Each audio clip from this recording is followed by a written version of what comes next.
Blood Freak. Now, with a name like this, you might think that this is a splatter film filled to the brim with violence, gore, great amounts of tension, a fast paced story enough to let your blood rush, your heart pump, and everything in your body to accelerate at such a high speed, and also a story that's filled to the brim with crazy life or death situations, right? Wrong, but I'm getting way ahead of myself. This is my review and rant on Blood Freak, which was released in 1972. This film was directed, written, and produced by Brad Ginter. It was co-written and co-produced by Steve Hawks, who was also known as Steve Zepek. The cinematographer was Ron Ansel. The music was composed by Gil Ward, who was also the editor. And it starred the talents of Steve Hawks, Dana Cullivan, Heather Hughes, Bob Courier, Ann Sheeran, Linda Past, Debbie Smith, Sandy Nealon, Dominic Gruda, and Randy Grinter. I came across this film via complete chance through a very good Facebook friend of mine, Al Omega from Creature Feature Reviews. And I did not know about this film before, but he stated that according to one of his viewers, this film was one of the worst Thanksgiving films of all time. I wasn't so aware of its presence at first, but I did hear a lot of really horrible things about this film, and some people say that this film was one of the worst horror titles of all time.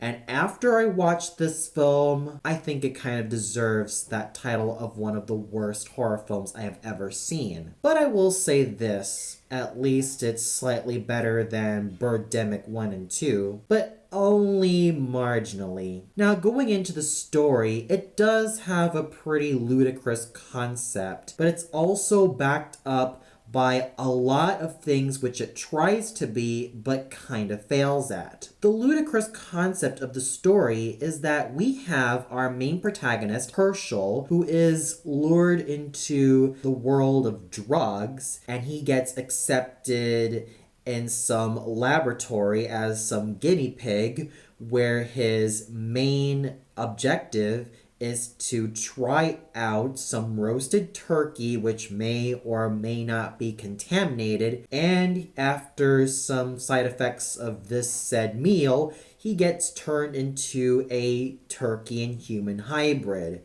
meaning that his head is that of a turkey and he still maintains his human body. Now, while that concept does sound really ludicrous, it could have been a good idea for a dark horror comedy. But in terms of the rest of its story, that's where it all falls flat. It tries to be a cautionary tale against drug use, and it tries to use some elements in the splatter film genre, but it fails in terms of its execution. I know it's trying to be a cautionary tale, but I did not get invested. I know it's trying to be a splatter film, but I didn't get invested. In fact, there are times that this film's pacing is quite slow, and even though this film ran between 70 to 80 minutes, I felt like the entire affair felt longer. I felt bored at everything this film had to offer. And don't get me started on the dialogue. For goodness sakes, is the dialogue quite irrationally stupid to listen to. Every line that the characters say just comes off as asinine and quite something that's not worth my time listening to. So overall, in terms of the story, I am gravely disappointed at its execution. Everything just seems to be so jumbled up that it starts to become so incomprehensible and just plain asinine all throughout. The cinematography was really shoddy, and there are times that the effects look so cheap, which is pretty much the reason why they were running on a $25,000 budget, but it feels like they've pretty much wasted that money in terms of how they chat this film out in its entirety. Not much to say, but shoddy editing and uncaptivating cinematography. Not much to add right there. The music just didn't really grab my attention. And in terms of the murder scenes, there are times that the same music is being used, and that freaking piece of music is from the title credits. And there are times that certain pieces of music are not appropriate for certain situations. So I'm also quite disappointed with the choice of music as well. The characters, now if you're talking about characters, you're probably not going to find a lot of personality here. Herschel is just your typical designated hero who is ruggedly handsome, quite muscular, and is very much the designated hero slash victim slash main antagonist of this film after he gets turned into this Frankenstein of an experiment. Yeah, let's just say that his character was quite bland and I did not care for him at all. The sisters, Angel and Anne, are not really any better. Angel basically comes off as this fundamentalist, Christian, fanatic young lady who spouts out the dumbest pieces of dialogue, and there are times that listening to her just made my brain cells feel so dead inside. Anne is basically Angel's younger sister, and she basically comes off as this loose young woman who doesn't really give two craps about morals, yada yada yada. And the other characters, including Guy the Pusher, are not really that special, nor do they have any type of character to speak of. And talking about the acting, oh my word, you really have a lot of actors who spew a lot of stupid dialogue, and there are times that some of the actors are really, really wooden.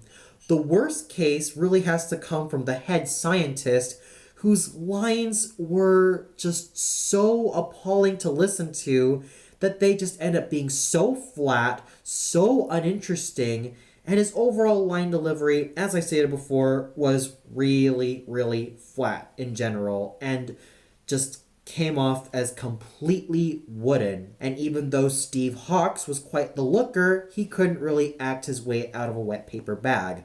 The same thing I could say about Dana Cullivan and Heather Hughes. The acting in this film was quite atrocious and really, really wooden. And you could definitely tell that these actors basically wanted to be in this project mostly due to the dough. So overall, yeah, it is true what they say about Blood Freak. It's not only one of the worst Thanksgiving films of all time, but it's also one of the worst horror films to watch no matter what the occasion. I would not really recommend this film at all. If you are a hardcore horror or splatter film fan, then you might as well avoid this film like the plague.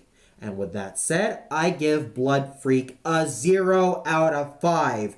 There is nothing worth praising about this film. Everything just went to hell in terms of its stupid story, its ludicrous dialogue, and its really wooden acting. And for those of you who like this film, please give me a reason why you would like something like this. Well, that's all for now.